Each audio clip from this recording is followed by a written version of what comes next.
আল্লাহ সুবহানাহু ওয়া তাআলা আমাদের ভাগ্যে, আমাদের তাকদীরে ভালো কিছু লিখুন, সেটা আমরা চাই কি চাই না? প্রত্যেকটা মানুষ আমরা চাই আল্লাহ রাব্বুল আলামিন আমাদের নসিবে ভালো কিছু দান করুক, আমাদের জীবনে রুটি রুজিতে, আমাদের উপার্জনে, আয় ইনকামে যেন বরকত হয়, আমাদের জীবনে যেন বারাকা লাভ হয়, তাকদীরে ভালো কিছু যেন লেখা হয়, নসিবে ভালো কিছু যেন আল্লাহ রাব্বুল আলামিন রাখেন, বরাদ্দে যেন ভালো কিছু রাখেন। সেজন্য আমরা কি করতে পারি, আজ আমরা সে বিষয়ে সংক্ষেপে কোরআন এবং হাদিসের আলোকে কয়েকটি পয়েন্ট তুলে ধরার চেষ্টা করব। ওয়া মা তৌফিক ইল্লা বিল্লাহ। সময়ত ভাইরা আমার, আল্লাহ সুবহানাহু ওয়া তাআলা মানুষের ভাগ্য লিপিবদ্ধ করেন কয়েক ধাপে। এর ভিতরে একটা ধাপ হলো মানুষের সৃষ্টির আগেই আল্লাহ রাব্বুল আলামিন তার পুঙ্খানুপুঙ্খ সবকিছু লিপিবদ্ধ করেছেন।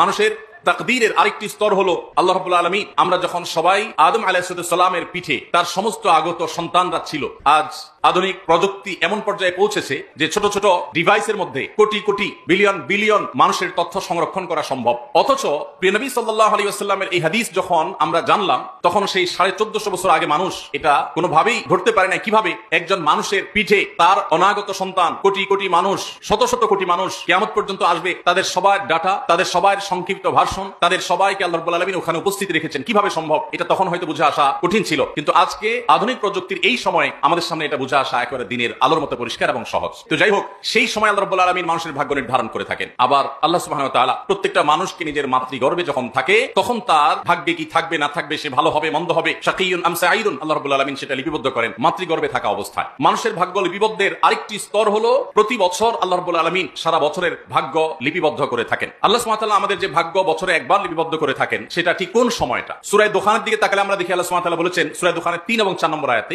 ইন্না আনসালনাহু ফি লাইলাতিন মুবারাকাহ ইন্না কুন্না মুনজিলিন ফিহা ইউফরাকু কুল্লু আমরিন হাকিম। আল্লাহ সুবহানাহু ওয়া তাআলা বলেছেন, নিশ্চয় আমি কোরআন নাযিল করেছি একটি বরকতময় রাতে। আল্লাহ সুবহানাহু ওয়া তাআলা যেই বরকতময় রাতে কোরআন নাযিল করেছেন, পরের আয়াতে বলছেন ফিহা ইউফরাকু কুল্লু আমরিন হাকিম, সেই বরকতময় রাতে সব গুরুত্বপূর্ণ বিষয়াবলীগুলো ধার্য করা হয়ে থাকে। কোরআন নাযিল হয়েছে যে বরকতময় রাতে, সে রাত কোন রাত? শবে কদর। কারণ কোরআন কারীমে অন্য আয়াতে আল্লাহ বলেছেন ইন্না আনসালনাহু ফি লাইলাতিল কদর, আমি লাইলাতুল কদরে কোরআন নাযিল করেছি। তো এই কদরের রাত্রিতে আল্লাহ রাব্বুল আলামিন যে গুরুত্বপূর্ণ বিষয়সমূহ ধার্য করেন, যদি আয়াতের আরো বিভিন্ন তাফসীরও আছে এবং এটা নিয়ে উলামাদের আরো একাধিক মত আছে, কিন্তু খোলাসা কথা হলো যে আমরা আমাদের ভাগ্য যেন সুপ্রসন্ন হয়, আমাদের নসিবে যেন ভালো কিছু লেখা হয়, সেজন্য এক রাতের ইবাদতই যথেষ্ট কিনা? কোরআন এবং সুন্নাহ আমাদেরকে এক রাত ইবাদতমুখী হওয়ার নির্দেশনা দিয়েছে, নাকি আমাদের ভাগ্যে যেন ভালো কিছু হয়, আমাদের জীবনে রুটি রুজিতে, আমাদের উপার্জনে, আয় ইনকামে যেন বরকত হয়, আমাদের জীবনে যেন বারাকা লাভ হয়, সেজন্য আমাদেরকে আরো কিছু নির্দেশনা দিয়েছেন? আজকে আমরা সেটি জানার চেষ্টা করবো ইনশাআল্লাহ তাআলা। সময়টা উপস্থিতি, আমাদের জীবনে বরকত লাভের জন্য, আমাদের ভাগ্যে ভালো কিছু লিপিবদ্ধ হওয়ার জন্য সর্বপ্রথম করণীয় হলো আল্লাহ সুবহানাহু ওয়া তাআলার প্রতি পরিপূর্ণ ঈমান আনতে হবে।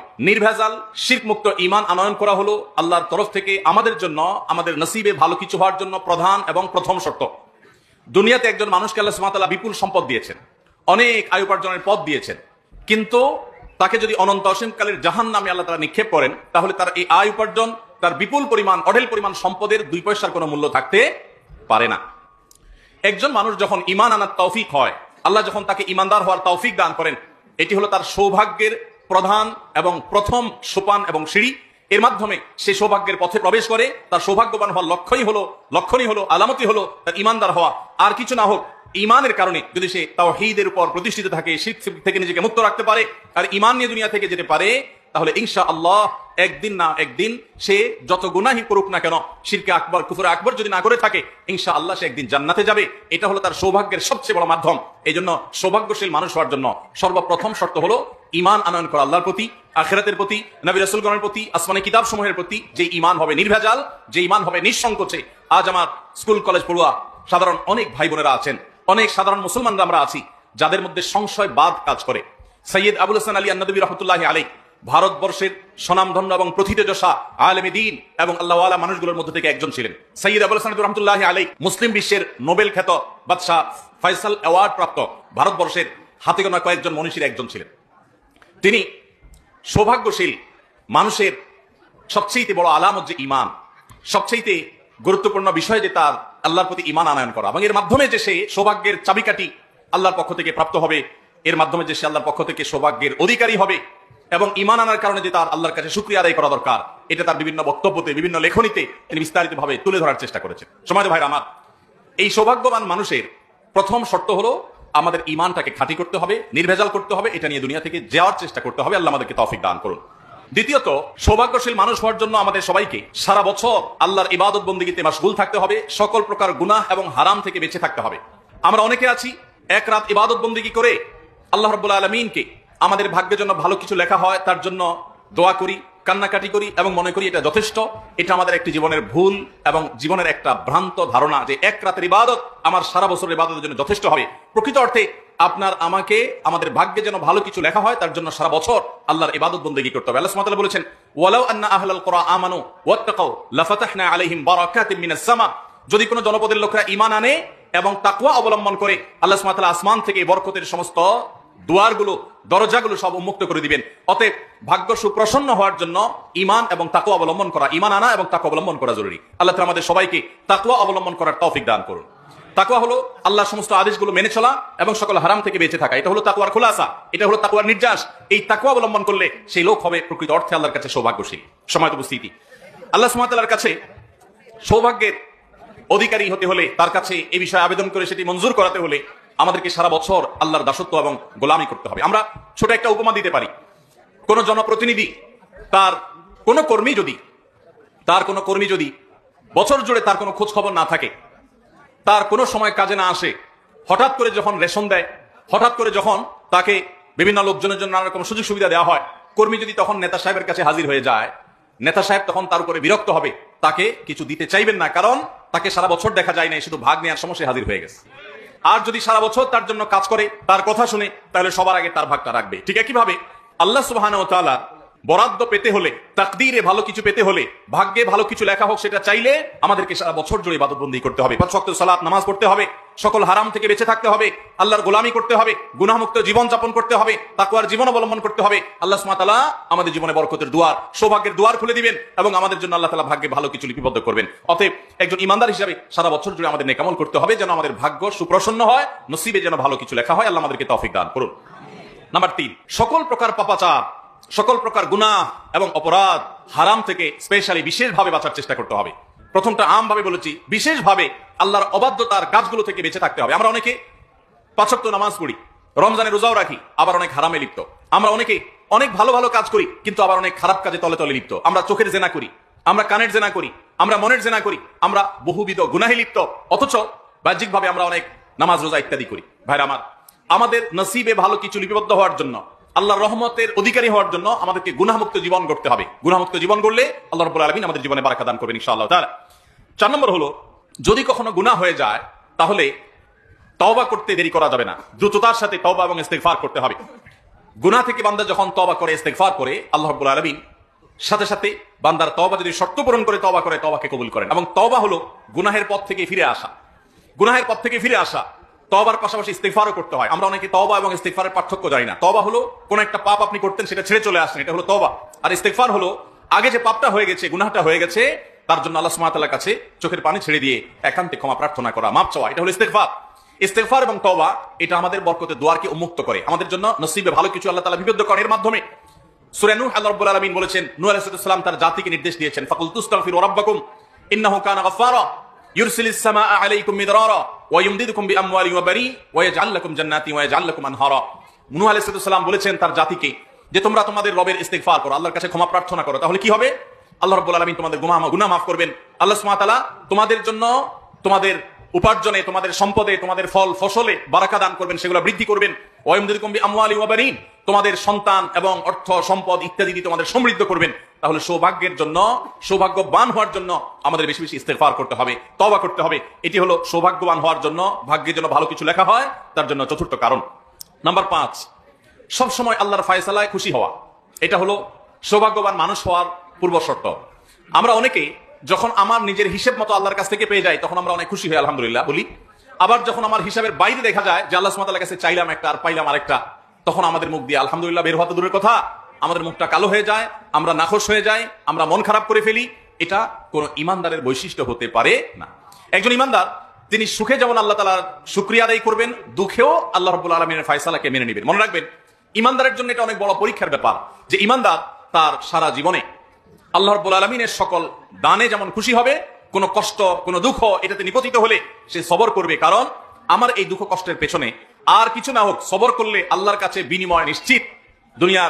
দুনিয়ার গুলি মিস হতে পারে, আপনি বিপদ আপদে সবর করবেন, ধৈর্য ধারণ করবেন, আল্লাহর ফয়সালাকে মেনে নেবেন, ধৈর্যের ঢোক গিলে ফেলবেন, আর আল্লাহ তাআলা আপনার কোনো বিনিময় দিবে না, এটা কোনোদিনই হতে পারে না। মনে রাখবেন, ইমানদার কখনো বেসবর হওয়া এটা তার সাজে না। ইমানদারকে সবর করতে হয়, কারণ ইমানদারের সবরের পেছনে সান্ত্বনা আছে যার ভিতরে ইমান নাই, যে নাস্তিক, যে স্রষ্টা বিশ্বাস করে না, তার সবরের কোনো বিনিময় সে আশা করে না। এজন্য তারা সবচেয়ে বেশি ডিপ্রেসড হয় সারা পৃথিবীতে, সব সময়, সব যুগে, সব সমাজে সবচেয়ে বেশি মানুষ ডিপ্রেশনে ভোগে যারা আল্লাহতে বিশ্বাস করে না। মুসলমানদের মধ্যে যদি ডিপ্রেশন অতিরিক্ত হয় তাহলে বুঝতে হবে যে আল্লাহর প্রতি তার ইমানের দুর্বলতা আছে। ডিপ্রেশন অতিরিক্ত হওয়া মানে হলো ইমানের দুর্বলতাও অতিরিক্ত হওয়া। ডিপ্রেশন যার ভিতরে যত কম, তার ইমানের পাওয়ার এবং মিটার তত বেশি। কারণ আপনি যদি বিশ্বাস করেন যে সবকিছু আল্লাহর হাতে, সবকিছু আল্লাহর নিয়ন্ত্রণে, আপনি যে বিপদে আছেন, আপনি যে মুসিবতে আছেন, এখান থেকে উত্তরণের ক্ষমতাও তার হাতে, এটা যদি আপনার বিশ্বাসই থাকে, তো আপনি তো তার প্রতি ইমান এনেছেন, আপনি তো তার বান্দা, আপনি তো তার কাছে অ্যাপ্লিকেশন করেছেন। অতএব আপনি নির্দ্বিধায়, আপনি নিশ্চিন্তে, নিঃসংকোচে আপনি আস্থা এবং ভরসা রাখবেন তার প্রতি। আপনি ডিপ্রেসড হওয়ার কোনো সুযোগ নেই। কদিন আগে বগুড়া গিয়েছিলাম, এক ডাক্তার কাগজ দিলেন যে আমাদের বগুড়া জেলায় 1 বছরে 300 বেশি মানুষ আত্মহত্যা করেছে। একটি জেলা 3 শতাধিক মানুষ আত্মহত্যার কথা সেই ডাক্তার সাহেব দাবি করেছেন, আমাকে লিখে দিলেন। এই পরিমাণ ডিপ্রেশন আমাদের সমাজে যে আমরা মুসলমানরা অনেকে আত্মহত্যার পথে পা বাড়াই। আমরা জানি না যে আত্মহত্যা করে আমার বিপদটা কি দূর হবে না আরো বাড়বে।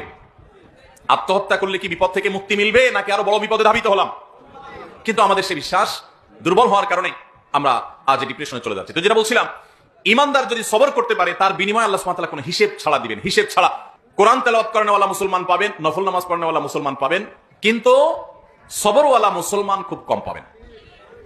দেখবেন যে হাজী সাহেব, গাজী সাহেব, মাওলানা সাহেব, মুফতি সাহেব, ইমাম সাহেব, মুয়াজ্জিন সাহেব, খতিব সাহেব, নামাজি সাহেব, অমুক সাহেব, তমুক সাহেব, মাথা যখন গরম হয়, চাঁদনি যখন গরম হয়ে যায়, তখন সাহেবের আর আসল রূপ থাকে না। ঠিক না ঠিক? এই জন্য নবী করিম সাল্লাল্লাহু আলাইহি ওয়াসাল্লাম বলেছেন, তোমাদের ভিতরে যে তার স্ত্রীর কাছে ভালো, তার স্ত্রী তো জানে যে এই লোকের রাগ উঠলে মাথা ঠান্ডা থাকে না গরম হয়, এবং রাগ উঠলে মাথা যদি গরম হয় তখন সে কি করে না করে, তার মুখ দিয়ে কি বাহির হয় না হয়, সে কি আছাড় পিছাড় ভাঙচুর করে নাকি ধৈর্য ধারণ করে, এটা স্ত্রী সবচেয়ে ভালো জানে। এই জন্য নবী সাল্লাল্লাহু আলাইহি ওয়াসাল্লাম মানুষের চারিত্রিক সনদপত্র এটা জনপ্রতিনিধির হাতে দেন নাই, এটা দিয়েছেন স্ত্রীর হাতে। স্ত্রী জানে আসলেই লোকটার চরিত্র আচরণ কেমন। বাহিরে ভালো সাজা এটা অনেক সোজা কাজ, এটা আমরা সবাই পারি, কিন্তু আসল ভালো এটা আপনার স্ত্রী জানে। আবার স্ত্রীর ভালো রূপ না খারাপ রূপ সেটা সবচেয়ে বেশি স্বামী জানে। এই জন্য ভাইরা আমাদের সবর করতে হবে। আপনি দেখবেন প্রায় পত্রিকার পাতা নিউজ হয় যে বিয়ে বাড়িতে মাছের সাইজ একটু ছোট হয়েছে, এটার উপর ভিত্তি করে বিশাল তুলকালাম, কারাতে আপনার প্রদর্শনী, বিরাট মারপিট এবং ভাঙচুর, এমনকি বিয়ে ভেঙে মানুষ চলে যায়। কত নির্লজ্জ হলে, কত বেহায়া হলে, কত ছোট লোক হলে, কত নিচু হলে, কত বেসবর হলে, কত অধৈর্য হলে, কত খাদক হলে, কত পেটুক হলে, কত ভিখারির মতো মানুষ হলে বিয়ে বাড়ির সামান্য খাবারকে কেন্দ্র করে বিয়ে ভেঙে যায়। এই ঠিক ঠিক বলা পাবলিক আমরা যারা আছি, আমাদেরও একটা বড় অংশ ফিল্টার করলে দেখা যাবে যে আমরা এখানে যত বড় ঠিক বলি, বাসা বাড়িতে, দোকানপাটে, কাজে কর্মে চুন থেকে নুন খসলে তত জোরে আমরা আছাড় পিছাড় দিই। এটাও ঠিক। ওয়াজ মাহফিলে বেঠিক কিচ্ছু নাই, সব ঠিক। আল্লাহ তাআলা আমাদের ঠিক ঠিক বলনেওয়ালা ভাইরা সহ আমাদের সবাইকে আল্লাহ তাআলা সবরকারী হওয়ার তৌফিক দান করুন। ভাইরা আমার, মনে রাখবেন ধৈর্য ধারণ এমন একটা গুণ, এর বিনিময়ে আল্লাহ রাব্বুল আলামিন হিসেব ছাড়া দিবেন। ভাইরা আমার, হতে পারে আপনার পরিবারের সাথে, হতে পারে রাস্তায় কোনো পরিচিত অপরিচিত মানুষের সাথে, হতে পারে কোনো কাস্টমারের সাথে, হতে পারে অন্য কোনো মানুষের সাথে আপনার রাগ হওয়ার মতো পরিবেশ তৈরি হবে, মাথা গরম হওয়ার মতো যথেষ্ট কারণ থাকবে, উল্টাপাল্টা অনেক হবে আপনার সামনে, উল্টাপাল্টা হবে দেখেই তো সবর করতে হবে। সব যদি ঠিকঠাক মতো হয় তাহলে তো সবরের প্রশ্নই নাই। সবরই যদি না করেন আপনি জান্নাত পাবেন কোত্থেকে? মনে রাখবেন আল্লাহ সুবহানাহু ওয়া তাআলা যে জান্নাত দিবেন, এক কথায় যদি আমি বলি জান্নাত কিসের বিনিময়ে দিবেন, তো এক শব্দে বললে আমি বলতে পারি একটা শব্দের বিনিময়ে আল্লাহ সব জান্নাত দিবেন, সেটার নাম হলো সবর। কারণ আমরা যে ইবাদত করি এটাও এক প্রকারের সবর। ইবাদতের মধ্যে নিজেকে বন্দী করে রাখা, আটকে রাখা, মনে চায় না তবুও করতে থাকা, এটা এক প্রকারের সবর। পাপাচার থেকে, গুনাহ থেকে বাঁচার জন্য যে আমি সংগ্রাম করি, এটা আরেক প্রকারের সবর।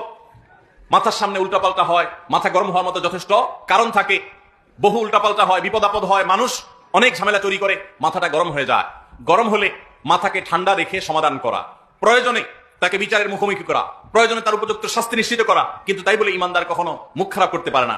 ইমানদার কখনো তার রিয়াক্টটাকে ফাসিকের মতো করতে পারে না, গালিগালাজ করতে পারে না, অহেতুক ভাঙচুর করতে পারে না, তার জিদকে যেখানে সেখানে মেটাতে পারে না, বরং তাকে সবর করতে হয় এবং সবরের সাথে প্রত্যেকটা পরিস্থিতিকে মোকাবেলা করতে হয়। সবর করা মানে এই না যে একজন আপনার ক্ষতি করে যাবে আর আপনি শুধু মেনেই যাবেন। আপনার যে ক্ষতি করেছে আপনি তাকে যদি উপযুক্ত শাস্তি দিতে পারেন, বিচার মুখোমুখি করতে পারেন, করেন, কিন্তু আপনি বেসবর হয়ে নিজের মুখ নষ্ট করবেন না। আমরা সবাই সবর করি। সবরের আমাদের ধরনটা কিরকম? মসজিদ থেকে বের হয়েছেন, বের হয়ে দেখলেন জুতা নাই, চোরে নিয়ে গেছে। তখন চোরের 14 গোষ্ঠী, মা বাপ দাদা দাদি নানা নানি 14 গোষ্ঠীর নাম ধরে একেবারে তালিকা ধরে গালিগালাজ করে শেষ করে এরপরে যখন হুঁশ ফিরে আসছে যে চোর তো জুতা নিয়ে এতক্ষণে বেচাও শেষ, তাহলে গালিগালাজ গুলো করে কি লাভ হলো? এবার আমরা বেশিরভাগ মানুষ বলি, যাক যেহেতু নিয়েই গেছে বেচারা, কি আর করা, সবর করলাম। তো গালিগালাজ করে, ভাঙচুর করে, আচার পিছার করে, এরপর মাথা একটু ঠান্ডা হওয়ার পরে যখন বলেন, বউকে বলেন, স্ত্রীকে যখন বলেন, যা যা হয়েছে হয়েছে বাদ দাও, আমি ভুলে গেলাম,